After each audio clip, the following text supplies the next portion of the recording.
दोस्तों, आज अगर आप एक ऐसे बाजार में जा पहुंचे जहां आपको आलू, प्याज, टमाटर की तरह दुकानदार नोटों के बंडल बेचता नजर आए, तो उसे देखकर आपको कैसा लगेगा? शायद आपको यह अजीब लगेगा, लेकिन हैरानी की बात यही है कि दुनिया में एक ऐसा अनोखा देश भी है जहां फल सब्जियां नहीं बल्कि पैसे बिकते हैं। जी हाँ, पैसे। अब अपने देश में तो हमें यही पैसे सीसीटीवी की नजरों में रहते हुए एटीएम या फिर बैंक से मिलते हैं, लेकिन वहाँ उस देश में दोस्तों मंडियों में ही पैसे मिल जाते हैं। अब इसके पीछे वजह क्या है, तो यह जानने के लिए आपको हमारा आज का यह वीडियो अंत तक देखना पड़ेगा, जिसमें बात हो रही है एक ऐसे देश की जहां कबाड़ बाजार की तरह नोटों के बंडल आपको हर जगह दिखेंगे और रद्दी की तरह बाजार में किलो के भाव भी मिल जाएंगे। बस उसे ढोने के लिए आपके पास एक अदद ठेला गाड़ी होनी चाहिए, क्योंकि उस देश के निवासी भी नोटों के बंडल ढोने के लिए ठेला गाड़ी का ही इस्तेमाल करते हैं। तो चलिए शुरू करते हैं आज का वीडियो।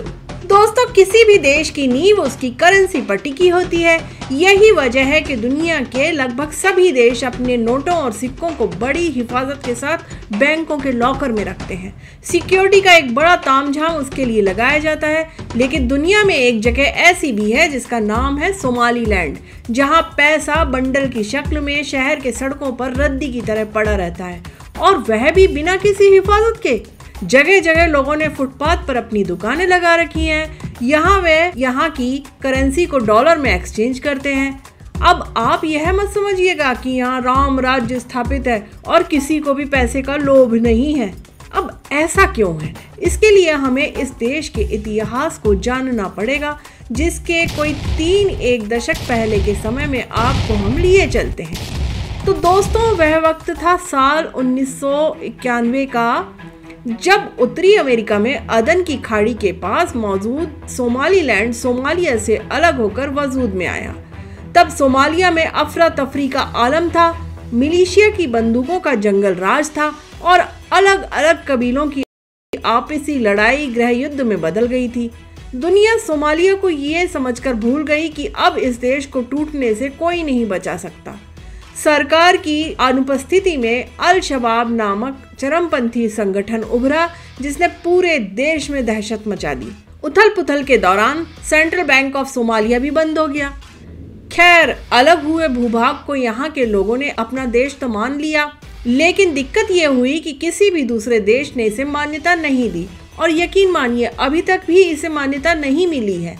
हालांकि यहाँ की जनता खुद मुख्तार जमहूरियत का दावा करती है, मगर हैसियत में बेहद गरीब है, क्योंकि यहाँ ना कोई सरकारी व्यवस्था लागू है और ना ही यहाँ के लोगों के लिए कोई रोजगार का साधन है। वैसे यहाँ भारी मात्रा में ऊँटों का निर्यात होता है, जो देश के लोगों को सुकून से आराम से जिंदगी जीने के लिए काफी नहीं है। यहाँ का ज्यादातर हिस्सा रेत की चादर से ढका रहता है। वहीं पानी की कमी की वजह से इलाके में सूखा पड़ जाना आम बात है।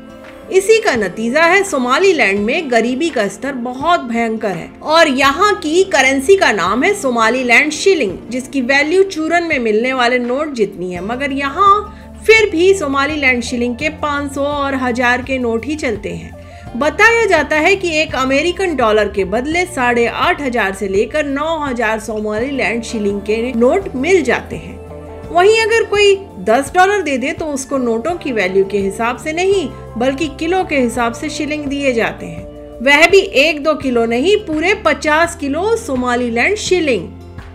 वहीं यहाँ अगर किसी को सिगरेट की तलब लग जाए और उसे एक सिगरेट खरीदनी हो, तो उसे हमारे यहाँ की तरह 10 या 20 या 22 रुपए नहीं, बल्कि पूरे 50 या फिर 1000 शिलिंग का नोट देना पड़ता है। वही थैला भर सब्जी खरीदने के लिए थैला भर नोटों की जरूरत होती है। और अगर किसी को गलती से कोई कीमती गहना खरीदना हो, तो उसे शिलिंग से भरा ब्रीफकेस नहीं, बल्कि ठेला गाड़ी से रुपए दुकान तक ले जाना पड़ता है। तो जैसा कि मैंने आपको शुरुआत में ही बताया था कि यहाँ ई रिक्शा या टेम्पो के बदले एक पहिया वाली ठेला गाड़ी सबसे ज्यादा चलती है। यही वजह है कि यहाँ की राजधानी कही जाने वाली हरगेसा के बाजारों में अक्सर लोग ठेला गाड़ी पर ही नोट लाद कर चलते हुए नजर आते हैं।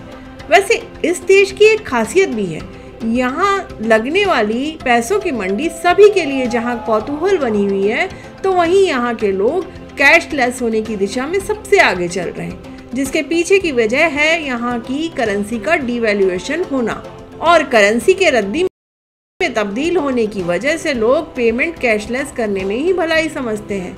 वह छोटी से छोटी और बड़ी से बड़ी चीज़ के लिए मोबाइल पेमेंट का ही इस्तेमाल करते हैं, क्योंकि यहाँ ना तो क्रेडिट कार्ड का ज़्यादा चलन है और ना ही डेबिट कार्ड का, इसलिए यहाँ फ़ोन की व्यवस्था जिंदाबाद है। वैसे क्रेडिट और डेबिट कार्ड से याद आया कि 1994 में सोमालीलैंड की स्वतंत्रता के 3 साल बाद बैंक ऑफ सोमालीलैंड की स्थापना हुई थी, जिसकी देश के अधिकांश शहरों और कस्बों में शाखाएं हैं। लेकिन इस देश में एक भी अंतर्राष्ट्रीय मान्यता प्राप्त बैंक नहीं है। ऐसे में आपको यहाँ भिखारी भी बहुत हाईटेक नजर आएगा, क्योंकि वह भी अपना लेन देन मोबाइल से ही करता दिखाई देगा। वैसे सबके कैशलेस हो जाने की वजह यह भी हो सकती है कि कौन छोटी मोटी खरीदारियों के लिए झोला भर नोट ढूंढता फिरे। वैसे भी घाना, तंजानिया, युगांडा में भी मोबाइल बैंकिंग की क्रांति आ गई है। इसी तरह केन्या में भी बड़ी तादाद में लोग M-पैसा के जरिए भुगतान कर रहे हैं, तो सोमालिया ने भी इसी राह पर चलना उचित समझा। इसलिए यहाँ आम और खास सभी कैशलेस होना पसंद कर रहे हैं, फिर चाहे फुटपाथ पर सब्जी और फल बेचने वाला हो या फिर बड़ी बड़ी चमचमाती परचून और बाकी सामान वाली दुकानें हो।